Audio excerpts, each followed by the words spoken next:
வணக்கம் நேர்களே, உங்களை எல்லாரையும் புது பதிவுல சந்திக்கிறதுல பெரும் மகிழ்ச்சி அடைகிறேன். இன்னைக்கு நாம பார்க்கக்கூடிய புது பதிவு பாத்தீங்கன்னா, கிரகங்களின் சேர்க்கை மீன ராசியில, அதாவது காலபுருஷனுக்கு 12ஆம் இடமான விரயஸ்தானத்துல கிரகங்களின் சேர்க்கை பெறும்போது எல்லா ராசி அன்பர்களுக்கும் அதிகப்படியான ஒரு மாற்றங்கள், சில விஷயங்கள்ல கவனமோட இருக்க வேண்டிய ஒரு சூழ்நிலைகள் இது எல்லாமே வரப்போகுது. கிரகங்கள் என்னென்ன கிரகங்கள்லாம் மாற்றம் பெறுது அப்படின்னு பார்க்கும்போது, சூரியனாகப்பட்டவர் 15ஆம் தேதி மார்ச் மாதம் அந்த மீன ராசிக்கு பெயர்ச்சி ஆகிறார். சனியாகப்பட்டவர் 30ஆம் தேதி மார்ச் மாதம் அந்த மீன ராசிக்கு பெயர்ச்சி ஆகிறார். அப்படி இருக்கும்போது சூரியன், சனி, புதன், சுக்கிரன், ராகு இந்த 5 கிரகங்களின் சேர்க்கையாகப்பட்டது எந்தெந்த ராசி என்பர்களுக்கு மாற்று பலன்களை கொடுக்க போது, எந்தெந்த ராசி என்பர்கள் ரொம்ப கவனமாக இருக்கணும். அடுத்து ஏன்னா விரயஸ்தானம்ன்றது காலபுருஷனுக்கு விரயஸ்தானம்ன்றது தேவையில்லாத செலவுகளை, தேவையில்லாத உபத்திரங்களை, அதாவது தேவையில்லாத பிரச்சனைகளை இந்த 55 நாட்களுக்கு கொடுக்கக்கூடிய ஒரு தருணமாக இருக்கும். ஜெனரலாவே பாத்தீங்கன்னா எல்லா இடத்துலயும் ஏதாவது தேவையில்லாத பிரச்சனைகள் வந்துகிட்டே இருக்கும். அடுத்து இழப்புகள் நிறைய இருக்கும், உயிர் பலிகள் நிறைய இருக்கும் இந்த காலகட்டத்துல. இது எல்லாமே நம்ம எப்படி இருக்க போது, ஒவ்வொரு ராசி அன்பர்களுக்கும் கோச்சார நிலவரப்படி, ராசின்றது பாத்தீங்கன்னா ஒருத்தருடைய சிந்தனை சார்ந்த பலன்கள் தான். லக்னம் பாத்தீங்கன்னா அந்த ஜாதகரனுடைய பலன்கள். அந்த சிந்தனை சார்ந்த பலன்கள் எப்படி இருக்க போகுது அப்படின்றதுதான் நம்ம இந்த பதிவுல தெளிவா பார்க்க வரோம். இன்னைக்கு நீங்க இந்த பதிவுல கடைசி வரைக்கும் பாருங்க. ஏன்னா உங்க ராசிக்கு சில விஷயங்கள், முக்கியமான விஷயங்கள் இந்த பதிவுல கண்டிப்பா இருக்கும். அதனால கடைசி வரைக்கும் பாருங்க. சப்ஸ்கிரைப் பண்ணாதவங்க சப்ஸ்கிரைப் பண்ணிக்கோங்க. மேஷ ராசி அன்பர்களுக்கு 12ஆம் இடத்துல சூரியன், அதாவது கிரகங்களுக்கு எல்லாம் தலைமை கிரகமே அந்த சூரியன் தான்.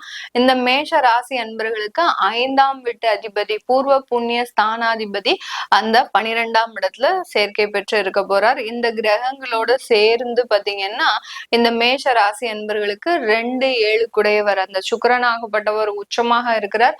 3-6 குடைய அந்த புதனாகப்பட்டவர் நீச்சமாக இருக்கிறார். இந்த 4 கிரகங்களும் 5ஆம் கிரகமான அந்த ராகுவோடைய அந்த சர்ப்ப கிரகங்களோடு சேரும் போது இந்த மேஷ ராசி என்பர்களுக்கு இந்த ஒரு 55 நாட்களுக்கு என்ன மாதிரியான ஒரு மாற்றங்களை கொடுக்க போகுது. மேஷ ராசி அன்பர்கள் எப்போதுமே ரொம்ப பிளானிங்கா இருப்பீங்க. எவ்வளவோ பிளான் பண்ணாலும் அது நமக்கு நடக்க மாட்டேங்குது, அந்த பிளான்ல எவ்வளவோ தொந்தரவுகள் உங்களுக்கு வந்துகிட்டே இருக்கு அப்படின்னு நினைக்கக்கூடிய அளவிற்கு இந்த மேஷ ராசி அன்பர்கள், அதாவது திட்டமிடுதல்ல கொஞ்சம் உங்களுக்கு சில பிரச்சனைகள் இருக்கு. இந்த காலகட்டத்துல நாங்க திட்டமிடுதல் செய்யலாமா, குடும்பம் சம்பந்தமான அந்த சுக்கிரனாகப்பட்டவர் குடும்ப ஸ்தானாதிபதி, அடுத்து உங்களுடைய களத்திர ஸ்தானாதிபதியாகப்பட்ட அந்த சுக்கிரன் உச்சமாக 12ஆம் இடத்துல இருக்கும்போது இந்த காலகட்டம் குடும்பத்துக்காக நீங்க சில செலவுகளை செய்யக்கூடிய ஒரு தருணமாக இருக்கும்.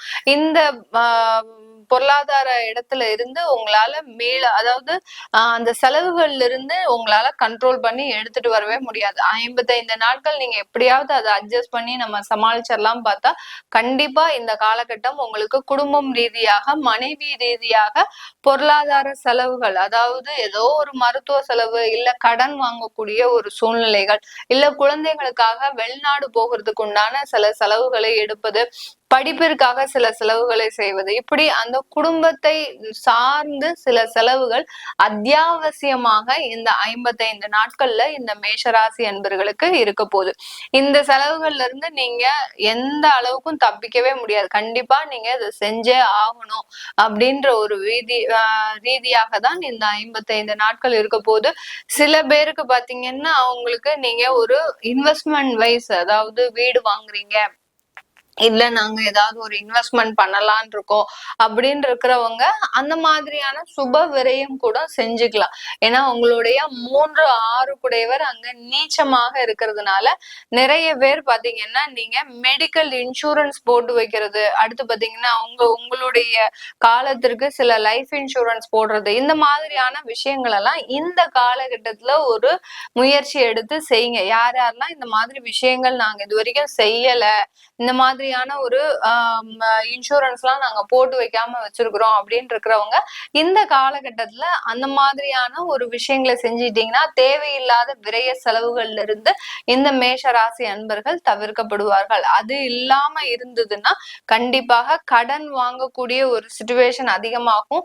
கடனில் இருந்து கொஞ்சம் நிவர்த்தி ஆகுவதற்கு அடுத்து ஒரு 6 மாதத்திற்கு உங்களுக்கு சில பிரச்சனைகள் அதிகரிக்க கூடும். ஏன்னா ராகுவோட சேர்ந்து இந்த 4 கிரகங்களும் சேர்க்கை பெற்று இருக்கும் போது கடனின் அளவு, ஆடம்பர செலவுகள் அதிகம். அடுத்து பாத்தீங்கன்னா குழந்தைகள் மூலமாக தேவையில்லாத விரயங்களை சந்திப்பதற்கு உண்டான ஒரு நேரம். படிப்பு செலவுக்கு சில விஷயங்களை முயற்சி எடுக்கக்கூடிய ஒரு நேரமாக இருக்க போது இந்த மேஷ ராசி என்பர்களுக்கு. இந்த மேஷ ராசி என்பர்கள் இந்த காலகட்டத்துல நீங்க இந்த மாதிரியான ஒரு விஷயங்களை அவாய்ட் பண்றதுக்கு தான் நான் முதல்லயே சொன்னேன். மெடிக்கல் இன்சூரன்ஸ் எடுத்துக்கிறதோ இல்ல சுப விரயங்களை தேர்ந்தெடுத்துக்கிறதோ ஒரு நன்மையை பயக்கக்கூடிய ஒரு நேரமாக இருக்கும். அடுத்து பூர்வ புண்ணிய ஸ்தானாதிபதி 5ஆம் இடத்துல இருக்கிறாரு. அப்படி இருக்கும்போது இந்த மேஷ ராசி அன்பர்களுக்கு ஏற்கனவே ஏதாவது சட்ட வழக்குகள் இருந்து கணவன் மனைவி சம்பந்தப்பட்ட வழக்குகள், அடுத்து பூர்வீக சொத்து சம்பந்தப்பட்ட வழக்குகள், குழந்தைகளை பிரிஞ்சு அதாவது ஹஸ்பண்ட் அண்ட் ஒய்ஃப் விவாகரத்து ஆயிருப்பாங்க, நீங்க குழந்தைகளுக்காக ஒரு கேஸ் ஃபைல் பண்ணிருக்கிறீங்க அப்படின்ற மாதிரியாக இருந்ததுன்னா, குழந்தைகளோட சேரணும் அப்படின்ற மாதிரி இருந்ததுன்னா இந்த காலகட்டம் உங்களுக்கு அந்த கேஸ் எல்லாமே அந்த வழக்குகள் எல்லாமே உங்களுக்கு சாதகமான பலனை தராது. அதன் மூலமாக உங்களுக்கு செலவுகளும் தேவையில்லாத விபரீத முடிவுகள் தான் அதிகரிக்குமே தவிர தேவையில்லாத அதாவது உங்களுக்கு சாதகமான முடிவுகள் இந்த காலகட்டத்துல வருமா அப்படின்னு கேட்டீங்கன்னா கோர்ட் ஹியரிங் வருது, உங்களுக்கு கேஸ் ஹியரிங்க்கு வருது, இல்ல வாய்தா எடுக்கிறாங்க, இந்த மாதிரியான அந்த சட்ட வழக்குகள்ல உங்களுக்கு இந்த காலகட்டத்துல அந்த பிரச்சனைகள் முடிவுக்கு வராது. அப்போ நாங்க என்ன மேடம் பண்ணணும் அப்படின்னா இந்த காலகட்டத்துல நீங்க அந்த கேஸ நீங்க அவாய்ட் பண்றது நல்லது.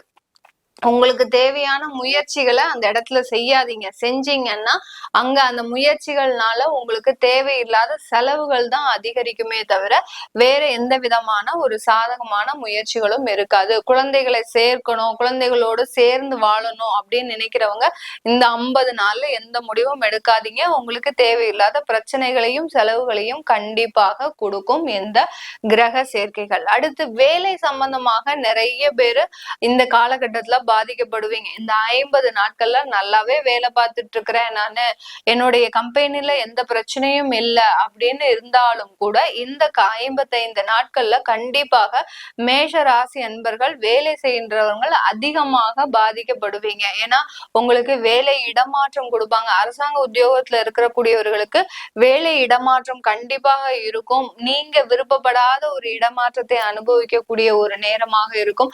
சில மேஷராசி அன்பர்களுக்கு வேலையை திடீர்னு இழக்கக்கூடிய அபாயங்கள்லாம் வந்துடும். இது மார்ச் 13ஆம் தேதியில இருந்து நடக்குது அப்படின்ற போது இது பாத்தீங்கன்னா உங்களுக்கு மார்ச் மாசத்துல இருந்து மார்ச் மாதம் உங்களுக்கு அந்த நோட்டீஸ் பீரியட் கொடுப்பாங்க. இதுல இருந்து நீங்க ஒரு மாசத்துல விலகணும் அப்படின்ற மாதிரியாகலாம் நிறைய மேஷராசி அன்பர்களுக்கு அந்த வேலை இழக்கக்கூடிய அபாயங்கள் கண்டிப்பாக இருக்கு. இது பெரும் பாதிப்பை கொடுக்குமா அப்படின்னு கேட்டீங்கன்னா இந்த 1.5 மாசத்துக்கு தான் உங்களுக்கு இந்த பாதிப்பு எல்லாமே. இந்த காலகட்டத்திலே நீங்க தடுமாற்றம் ஆயிடுவீங்க. அந்த 12ஆம் இடத்துல இருக்கக்கூடிய அந்த 5 கிரகங்களின் சேர்க்கை இந்த மேஷ ராசி அன்பர்களுக்கு அந்த தடுமாற்றத்தை கண்டிப்பாக கொடுக்கும். நிம்மதியின்மையை கண்டிப்பாக கொடுக்கும். அந்த 12ஆம் இடத்துல சேர்க்கை பெற்ற அந்த கிரகங்கள் உங்களுடைய தூக்கத்தை இந்த டெம்பரவரியாக இந்த 1.5 மாதங்களுக்கு ஒரு நிம்மதியின்மையை ஏதோ எவ்வளவோ சாட்டிஸ்பாக்சன் லெவல்ல இருந்தா கூட இந்த மேஷ ராசி என்பர்களுக்கு இந்த 55 நாட்கள்ல ஒரு சின்ன சலசலப்பு வந்துட்டு போகக்கூடிய ஒரு நேரம். அதனால வேலை இழப்புகள் ஏற்படுதா கண்டிப்பா நீங்க பயப்பட வேண்டாம். கண்டிப்பா உங்களுக்கு அது மேற்கு மேல சரியாகக்கூடிய ஒரு நேரம் தான். இல்ல ஏதாவது ஒரு டிரான்ஸ்பர் போடுறாங்கன்னா கண்டிப்பா அதுல போய் நீங்க அந்த டிரான்ஸ்பரை ஒப்புக்கொண்டு அந்த இடத்துக்கு மாற்றம் செஞ்சுக்கோங்க. இதுல யார் யாரெல்லாம் மாற்றம் செய்றீர்களோ, எதாச்சியா நாங்க வீடு மாற்றம் செய்யறோம், இல்ல எதாச்சியா நாங்க வேலை மாற்றம் செய்யறோம் அப்படின்றவங்களுக்கு எந்த எந்த பிரச்சனையுமே கிடையாது. உங்களுக்கு ஆஸ் யூசுவல் உங்களுக்கு தெய்வ பலம் கூட இருந்து மிகப்பெரிய ஒரு நன்மையை செய்ய போறாருன்னு தான் அர்த்தம். அதனால யார் யாரெல்லாம் ஒரு தற்காலிகமாக நீங்க மாற்றம் செய்றீங்களோ அது உங்களுக்கு நிறைய ஒரு நன்மையான ஒரு பலன்களை கொடுக்கக்கூடிய ஒரு நேரமாக இருக்கும். அடுத்து கணவன் மனைவி ஒற்றுமை அப்படின்றது இந்த காலகட்டத்துல கொஞ்சம் கருத்து வேறுபாடுகள் அதிகரிக்கக்கூடிய ஒரு நேரம். கணவன் மனைவி ஒற்றுமையாக இருந்தா கூட மூன்றாவது நபர் அதுல உள் வரும்போது உங்களுக்கு தேவையில்லாத பிரச்சனைகள் அந்த இடத்துல மீண்டும் எழக்கூடிய ஒரு நேரமா இருக்கும். கிட்டத்தட்ட ஒரு 6 மாசத்துக்கு மேல உங்களுக்கு கணவன் மனைவி ஒற்றுமை கொஞ்சம் நல்லா இருக்கிற மாதிரி இருந்திருப்பீங்க இந்த மேஷராசி அன்பர்கள். இப்போ பாத்தீங்கன்னா உங்களுக்கு இந்த ஒரு 55 நாட்கள் திரும்பியும் இவர் என்ன சொன்னாலும் நமக்கு திருந்த மாட்டேங்கிறாரு அப்படின்ற மாதிரியான சில பழைய ஸ்டேஜுக்கு போகக்கூடிய ஒரு நிலவரம் மாதிரி வரும். பயப்பட வேண்டாம் யாருமே. இது அந்த கிரகங்களின் சேர்க்கைன்றதுனால பெரிய அளவுக்கு உங்களுக்கு பாதிக்காது. இந்த கிரகங்களின் சேர்க்கையின் மூலமாக அந்த குடும்பத்துல சில கருத்து வேறுபாடு, நிம்மதியின்மை, எப்போதுமே குடும்பத்துல இருக்கக்கூடிய நபர்களுக்கு யாராவது ஒரு வியாதி தொந்தரவுகள் இந்த மாதிரிலாம் ஏற்படக்கூடிய ஒரு நேரம். இப்படி எதுவும் வரல அப்படின்றவங்களுக்கு வேலையில ஒரு மாற்றங்கள் வரும். நான் குடும்பத்தை பிரிந்து நானு வெளியூர் போக வேண்டிய ஒரு கட்டாய சூழ்நிலை வந்துருது அப்படின்றலாம் மாற்றங்கள் வரக்கூடிய ஒரு நேரமாக இருக்கும். அதனால இது எல்லாமே டெம்பரவரி தான், பெர்மனன்ட் கிடையாது. மேஷ ராசி அன்பர்களுக்கு ஒரு 55 நாட்கள் அந்த மாதிரியான ஒரு மாற்றத்தை கொடுக்கும். அதுக்கப்புறம் அதுவே தானாகவே சரியாயிடும். வெளிநாட்டுல இருக்கக்கூடியவர்களுக்கு இந்த காலகட்டத்துல இந்த செலவுகள் மட்டும் அதிகரிக்கும். வேலை சம்பந்தமாக செலவுகள் அதிகரிக்கும், குடும்பம் சம்பந்தமாக செலவுகள் அதிகரிக்கும், பூர்வீக சொத்து சம்பந்தமான செலவுகள் அதிகரிக்கும். இந்த மாதிரியான எக்ஸ்பென்சஸ் மாத்திரம் இந்த காலகட்டத்துல ரொம்ப அதிகமாக நீங்க ஃபேஸ் பண்ணக்கூடிய ஒரு தருணமா இருக்கும். யாராவது தொழில் செஞ்சுட்டு இருக்கிறீங்க வெளிநாட்டுல அப்படின்னா அந்த தொழிலுக்காக சில விஷயங்கள் நீங்க அளவுக்கு அதிகமாக ஸ்பெண்ட் பண்ணக்கூடிய ஒரு சிச்சுவேஷன் வரும். அதனால வெளிநாட்டுல இருக்கிறவங்களுக்கு பெரிய அளவுக்கு ஆபத்துகள் வராது. உடல் நலன் ரொம்ப மோசமா இருக்கிறவங்களுக்கு இந்த காலகட்டம் கொஞ்சம் கவனமாக இருக்கணும். அது வெளிநாட்டுல இருந்தாலும் சரி, இங்க இருந்தாலும் இந்தியால இருந்தாலும் சரி, இந்த மேஷ ராசி என்பர்கள் யாருக்காவது உடல்நிலை கொஞ்சம் சரியில்லாம இருக்கு அப்படின்றவங்கள அதுல கொஞ்சம் கேரா எடுத்துக்கணும். ஏன்னா கண்டிப்பாக இதுல ஒரு பாதிப்புகள் இருக்கு. இந்த 12ஆம் இடத்துல இந்த 5 கிரகங்களும் சேர்க்கை பெறும்போது அந்த பாதிப்புகள்ன்றது கண்டிப்பா இருக்கு. அதனால அதுல கொஞ்சம் மெடிக்கல் கேர் எடுத்துக்கோங்க. இந்த மேஷராசி என்பர்களுக்கு பெரிதளவு பாதிக்கப்பட மாட்டீங்க.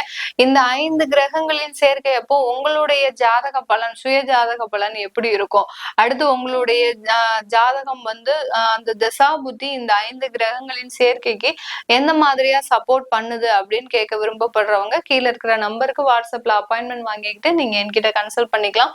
உங்களுடைய குழந்தைகள் இந்த காலகட்டத்துல பிறக்குறாங்க, இந்த 5 கிரகங்களின் சேர்க்கையின் டயத்துல இந்த 15/3 இருந்து 19/5 வரைக்கும் இந்த காலகட்டத்துல பிறக்கக்கூடிய குழந்தைகளின் ஜாதக அமைப்பு எப்படி இருக்க போகுது அப்படின்னு பார்க்கும்போது கொஞ்சம் இவர்கள் எல்லாருமே கொஞ்சம் மாற்றத்தை சந்திக்கக்கூடிய ஒரு நேரமாக தான் இருக்கும். ஏன்னா நம்ம பிறந்த குழந்தைகளுக்கு எப்போதுமே ஜாதகம் பாக்குறது இல்லை. அதனால இந்த மாதிரியாக சேர்க்கை இருக்கக்கூடிய அன்பர்கள், எனக்கு ஜாதகத்துல 5 கிரகங்களின் சேர்க்கை இருக்கு மேடம், அப்படி இருக்கும்போது எனக்கு எப்படி இருக்கும் அப்படின்னு கேட்க விருப்பப்படுறவங்களும் நீங்க வாட்ஸ்அப்ல அப்பாயின்மெண்ட் வாங்கிக்கிட்டு என்கிட்ட கன்சல்ட் பண்ணிக்கலாம். ஜாதகம் எழுதணும்னு நினைக்கிறவங்க கீழே இருக்கிற நம்பர்ல நீங்க விவரம் கேட்டு தெரிஞ்சுக்கலாம். உங்களிடமிருந்து விடைபெறுவது உங்கள் ஆஸ்ட்ரோ பூர்ணா. நன்றி, வணக்கம்.